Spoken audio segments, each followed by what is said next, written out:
Bienvenue les amis dans cette minute utile du musicien. Aujourd'hui on va bosser un truc parce que comme vous êtes nombreux à me dire je tourne en rond sur mes pentas, je m'ennuie sur les pentas, c'est pauvre les pentas. Si vous écoutez un peu de la musique, vous allez voir qu'il y a plein de mecs qui jouent que pentas et qui jouent fabuleusement bien, d'accord? Donc on va se faire un solo, plan par plan. On va faire le solo de It's Probably Me, qui est un morceau de Sting, avec un featuring et un invitage de Eric Clapton. Et souvent, j'ai des élèves qui jouent ce solo, mais tout boudin, quoi, avec les détails qui vont pas.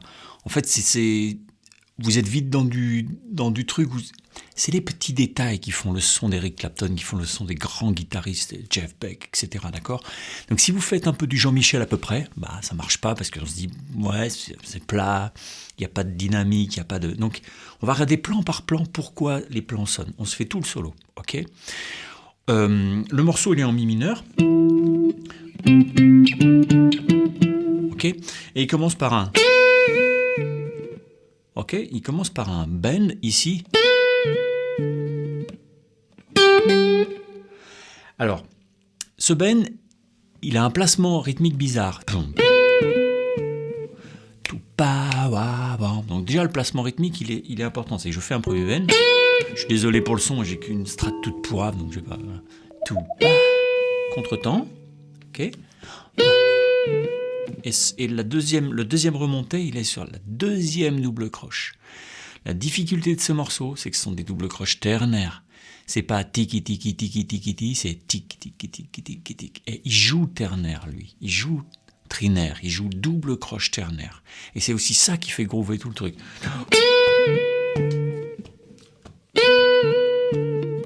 Ok, ensuite. Et celle-là, elle est tirée. Pourquoi elle est tirée ? Parce que c'est la tierce mineure. Mais pour bien le jouer ternaire, tu peux aussi faire.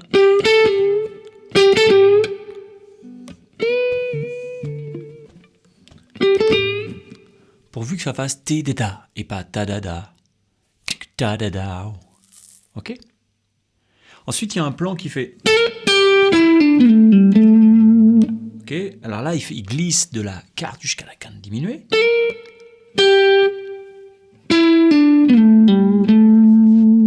Ok, mais on entend un petit truc un peu détaché dedans, donc faut le détacher un peu.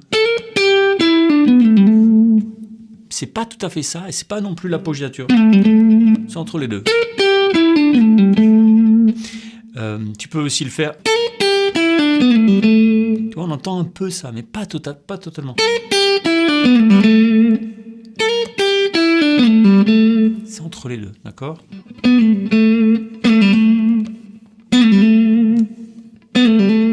Ok, un petit peu comme ça. Tu joues où tu veux, hein.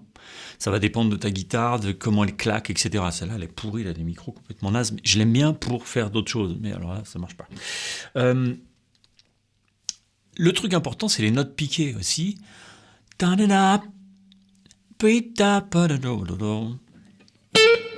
vois, celle-là, c'est pas. C'est. Piqué, ça veut dire que tu vas jouer la note demi-valeur, la moitié de son temps. D'accord ? Donc, ça, au lieu de faire. Tu fais. Tu la joues et tu l'arrêtes. Et ça change tout, hein.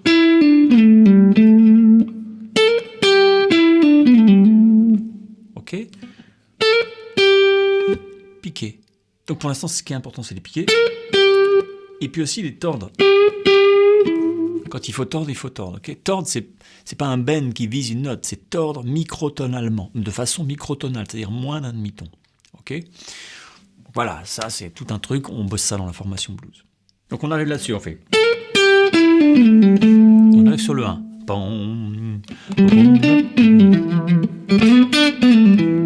Ok, ça c'est le plan classique.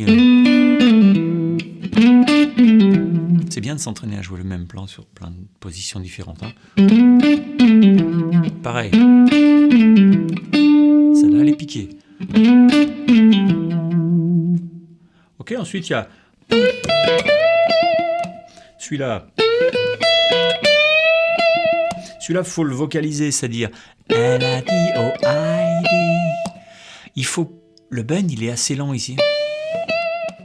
Faut l'entendre. Faut pas vibrer avant. Faut faire. Je monte. Donc je joue cette note jusqu'à ce qu'elle sonne en gros comme celle-là. Ensuite, je joue celle-là.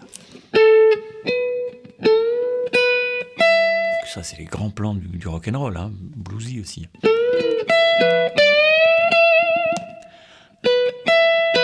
Et ici, je viens jouer celle-là, la septième mineure, et je la monte. Et je la rejoue une fois qu'elle est en haut. Et une fois que je l'ai jouée, je la vibre.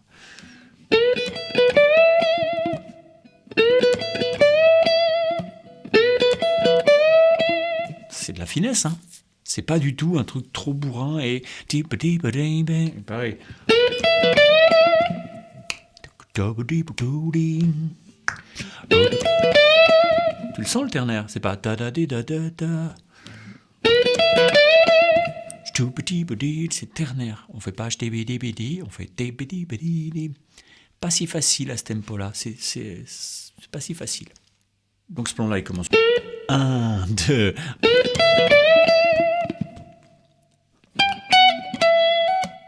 Ici, on va faire un bout de penta avec la neuvième.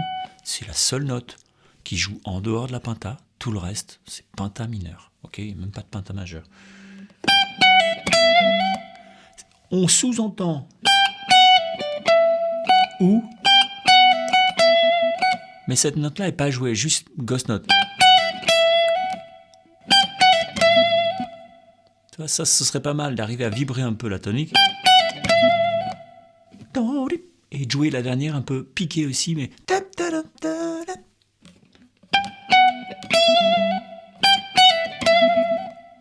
Ok ?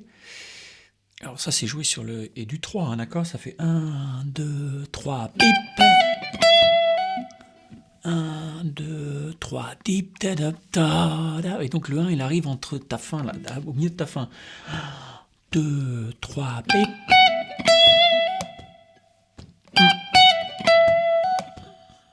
Ensuite, il va rejouer la neuvième.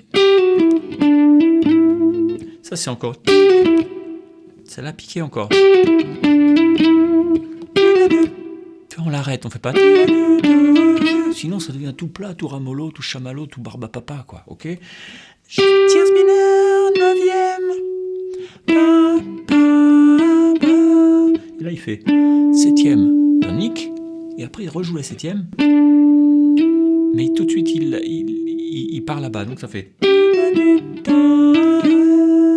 Au lieu de faire... Il fait... Faut faire taïboui. Ok ? C'est hyper important, les inflexions, de comment je répète une note. Chez Clapton, les ghost notes, ouais. La neuvième, oui, c'est une petite caractéristique, mais franchement, c'est pas ça qui est intéressant là-dedans. Ce qui est intéressant, c'est pas l'analyse. Ce qui va être intéressant, c'est les notes piquées. Quand il double une note, il veut jouer 2 fois la même note. Il va jamais jouer titi. Il va slider la deuxième, ou la jouer par bend, ou la première. En tout cas, il les joue différemment, en venant d'une note différente. Ce qui fait que ça ne fait pas tata, ça fait tapois, ou poita, ou un truc comme ça. Okay ? Ça, c'est vraiment important dans le jeu de Clapton. Hein. Si tu veux le jouer dans une position où ça claque plus, parce que ça dépend de ta... Ça dépend de ta gratte, hein. Ici. Ou... Ici, ça claque plus, parce que tu es sur des cordes plus aiguës. Ok ? Ensuite, il rajoute un tout petit bazar. Mais sauf que celle-là, il la met pas ou il la pose juste. Très souvent, il attaque pas la note. Ok, on l'entend un peu dans le truc. Toi, mais là, je pose et je pose pas fort. Hein, je fais pas. Là, elle sonne, mais tu l'entends. Et comme il la vibre, elle se met aussi, elle s'entretient un peu la vibration. Pareil ici. Piqué. Ça marche pas. Ça fait tout le pep, ça crée des espèces de roulements d'épaule qui sont vraiment sympas. Ok ? Donc.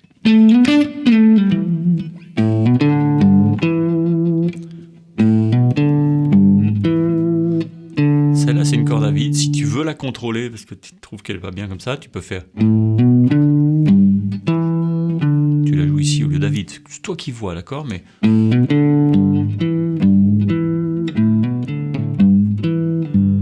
Celle-là, elle est tordue aussi. Tierce mineure, on la tord un peu pour qu'elle devienne une B3 un peu plus.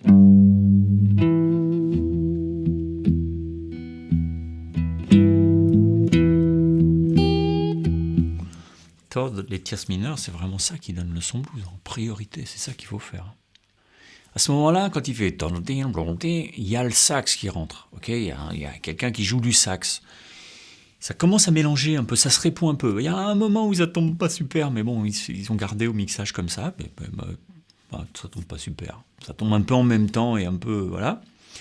Mais quand même, c'est super parce que ça se répond, d'accord. Et après, fait.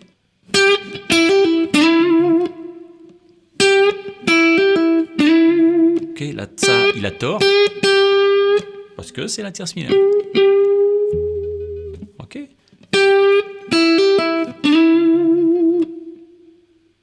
Notez que ce plan, il est lourd. Pour l'instant, ça tombe ailleurs, ça commence ailleurs. Et là, il fait. Il fait. Il y a le sax qui rentre. Ça monte un peu d'un cran, il fait c'est pour relancer un peu le truc. Il vient de faire toute la première partie de son solo, et pour relancer, il se met sur les temps. Là, il fait vraiment un truc un peu lourd.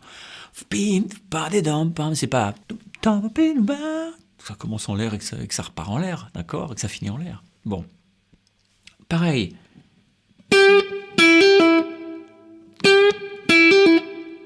Tout ça, c'est des notes piquées. Toi, les petits silences, tu fais pas des notes piquées, ça fait. Là, elles sont jouées au bon endroit, les notes. Ben, c'est pas pareil. Hein.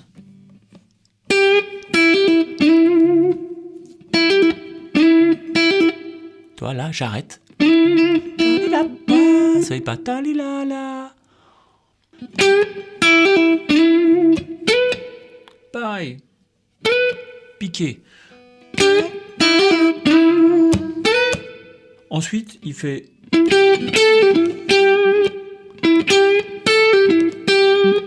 La première, elle est tordue.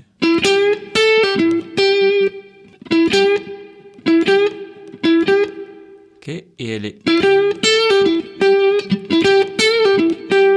Tu peux aussi jouer comme ça. Mais moi, je trouve que c'est mieux comme ça. T'as aussi. Tout cul blanc. Et puis t'as. Tu peux mettre des ghost notes. Hein. C'est ça qui va faire groover aussi un petit peu. C'est la matière que tu vas mettre rythmique dans ce qui n'est pas écrit, en fait. Ce qui n'est pas écrit. Ce qui n'est pas écrivable. Ce qui n'est pas écrisible. Il y a un mot pour ça? On ne peut pas l'écrire. Ensuite, tu as un tout petit bazar. Ok. Ensuite, il va faire un autre bazar ici.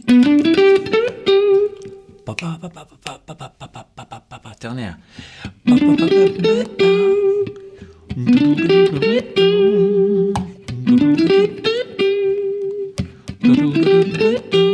Ok, hyper important de bien bosser ce ternaire là, de bien l'entendre là-dedans. Si on regarde bien de plus près, il fait. Celle-là, il y a une toute petite note qui pose, même encore moins fort. Celle-là, il la tord pas. Pour une fois, la tierce mineure, il la tord pas. Ça dépend de ce qu'il y a derrière. Là, c'est mieux de pas la tordre. Et c'est le fait de rester le doigt dessus, de vibrer, qui l'a fait entendre.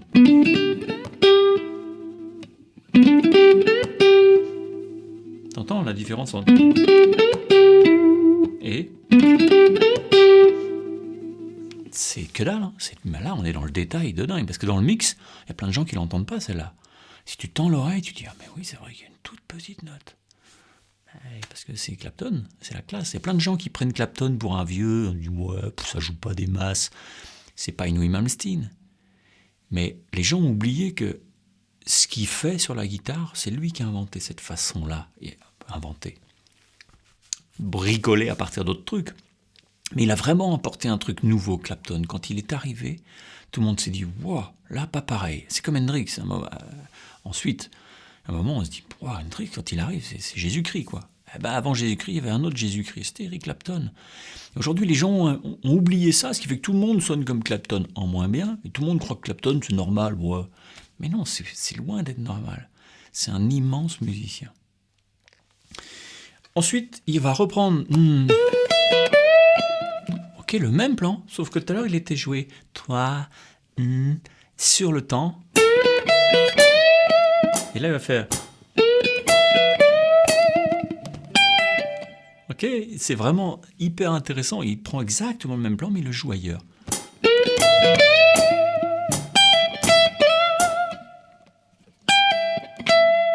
Pareil ici.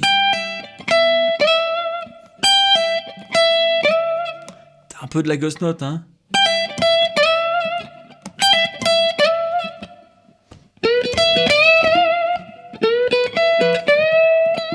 Pareil. C'est pas. C'est. Elle arrive, elle monte un peu tranquillement. Ensuite, il va alors ici dans les aigus. Là, tu montes d'un ton ou d'un demi-ton ou entre les deux. Quinte diminuée, quinte, et quinte diminuée plus. Elle n'est pas tout à fait à la quinte, et elle est entre la quinte diminuée et la quinte. Ça, on voit ça beaucoup chez Albert King, un de mes bluesman préférés. Donc ça fait...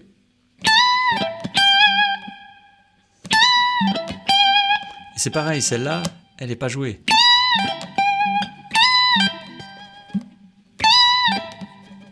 Tu vois, on entend comme ça.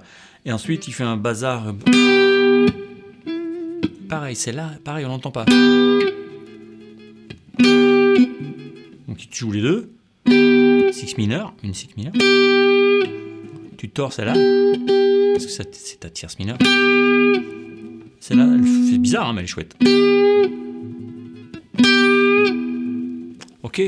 Bon, vous voyez, pour ce solo, pour que ça sonne bien, il faut bosser plan par plan. Je vous mets tout ça dans un PDF, les fichiers GP pour bien les bosser. Alors, ça sonne à la guitare pro, hein, mais quand même, ça vous permettra de bien les placer rythmiquement, de bien le jouer lentement avec lui. Et deuxièmement, je vous mets aussi les notes piquées. Une note piquée, c'est pas une note pointée. Une note pointée, c'est un point qui est à côté de la note. Ça veut dire rallonge-la de la moitié de sa valeur. Et piqué, c'est un point qui est au-dessus ou en dessous. C'est pas la même chose, hein. Et qui veut dire joue la moitié de sa valeur. Tu vois, c'est quand même très différent, le sens et donc les incidences si tu te plantes. Les notes piquées chez Clapton, les inflexions, qu'est-ce qui doit être tordu? Ici, beaucoup, il y a cette histoire de tierce mineure, et puis de quinte diminuée aussi, qu'on fait bricoler un petit peu. Il y a de où je joue par rapport à ma guitare, comment elle sonne, d'accord? Ici, je suis un peu embêté parce qu'elle sonne pas pour ça. Mais une bonne Strat, ou même une Squier, il y a des très bonnes Squier qui marchent d'enfer, des années 80. Si vous trouvez une Squier des années 80-90, achetez-la tout de suite. Souvent, c'est bien meilleur que plein de Strat. Et puis, donc ces notes piquées, le phrasé, les doubles notes qui ne sont pas jouées, toc toc, mais toc waouh, d'accord? Et vocaliser les choses, ok? Je vous conseille ma formation sur le blues parce qu'on ne fait que ça, bosser l'expressivité, voir comment tel guitariste fait. On prend des dizaines de guitaristes, des centaines de plans, on les décortique, on apprend à jouer sur la grille, on apprend... Enfin bon, allez voir, je ne vais pas tout vous expliquer, hein. Voilà, si vous dites, je tourne en rond sur ma Pinta, c'est nul cette gamme, le problème, c'est pas la Pinta, c'est vous. Bye bye. Ciao.